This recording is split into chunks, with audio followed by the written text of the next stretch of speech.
ဘုန်းကြီးတို့တွေမှာယံပါယံခါစိတ်ထဲမှာအလိုမကျမှုဆိုတာဖြစ်တယ်ထို့အလိုမကျမှုကကြီးထွားလာလို့ရှိရင်ပေါက်ကွဲလာဒေါသပေါ့ဒေါသဖြစ်လာတယ်ဗျာပါဒလို့ခေါ်တဲ့စိတ်ဟာငြိမ်းချမ်းတဲ့စိတ်ကလေးပျက်စီးလာဒေါသဖြစ်လာပြီဆိုလို့ရှိရင်လူရဲ့မျက်နှာဟာလည်းကြည်လင်ခြင်းမရှိတော့ဘူးပြုံးချိုခြင်းမရှိတော့ဘူးမျက်နှာအနေထားမှာပြောင်းလာအဲ့ဒါလို့စိတ်ရဲ့အလိုမကျတဲ့ဗျာပါဒတို့ဒေါသတို့ဖြစ်လာလို့ရှိရင်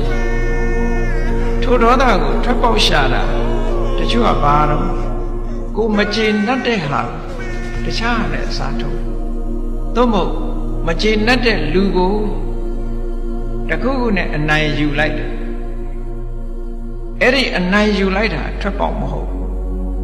သို့သောလူတွေကအဲ့ဒါထွက်ပေါက်ထင်ပြီးတော့အဲ့ဒီကနေထွက်ကြတယ်ပြဿနာထပ်တယ်လားပေါ့မြတ်စွာဘုရားကအေးစိတ်ထဲမှာအလိုမကျတဲ့ဗျာပါဒရဲ့ထွက်ပေါက်စိတ်ကဘာလဲဆိုရင်မေတ္တာပါမေတ္တာပွားရမယ်မေတ္တာပွားခြင်းဖြင့်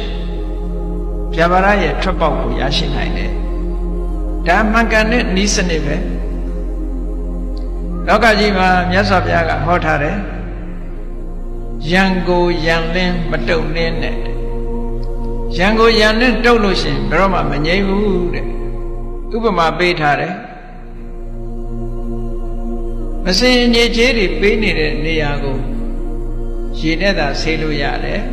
ထိုမစင်အညစ်ကြေးနဲ့ဆေးကြောလို့မရဘူးပုတ်ပြီးတော့သာညစ်သေးသွားမယ်ရေစင်ရေတန်းနဲ့ဆေးကြောမှသာလည်းပြောင်းနိုင်ထို့တူပဲဗျာပါဒလို့ဆိုတဲ့အလိုမကျတဲ့စိတ်ထဲမှာတင်းကျပ်လာတဲ့စိတ်ထဲမှာဖြစ်ပေါ်လာတဲ့ဒေါသဆိုတဲ့ emotion တစ်ခုဖြစ်ပြောင်းခြင်းတော့မေတ္တာဆိုတဲ့ထွက်ပေါက်ကသွားရမယ်ဒါမေတ္တာစိတ်အလိုမကျနေတဲ့စိတ်ရဲ့မှန်ကန်တဲ့ထွက်ပေါက်တစ်ခုပါတဲ့ဒါကိုမြတ်စွာဘုရားကဟောတယ်ဘုရားမြတ်စွာဟောကြားတဲ့စကားလုံးတိုင်းပြောရလို့ရှိရင်နိတ္တရဏံဣတံဗျာပါဒတယတိထံမေတ္တာစေတောဝိမု ക്തി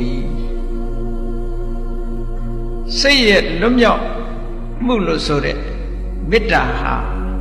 ဗျာပါဒလို့ဆိုတဲ့စိတ်အလိုမကျမှုရဲ့ထွက်ပေါက်ဖြစ်ပါတယ်ဘုန်းကြီးတို့တွေဒေါသဆိုတဲ့စိတ်ထဲမှာအလိုမကျမှုလူတယောက်ကိုမုန်းတီးမှုဆိုတာတွေအဲ့ဒီမုန်းတီးမှုအလိုမကျမှုဆိုတာကိုယ်တဏ္ဍာမှာဖြစ်နေလို့ရှိရင်စိတ်နှလုံးဟာပူလောင်နေတာအဲ့ဒီပူလောင်မှုတွေကိုမလိုချင်ဘူးထာဝရအေးချမ်းနေတာကိုလိုချင်တယ်ဆိုလို့ရှိရင်မေတ္တာနဲ့အစားထိုးလိုက်ပါတဲ့မေတ္တာဟာတကယ်ထွက်ပေါက်ပါမေတ္တာနဲ့အစားထိုးလိုက်လို့ရှိရင်ဗျာပါဒကလုံးဝနှလုံးသားထဲကနေ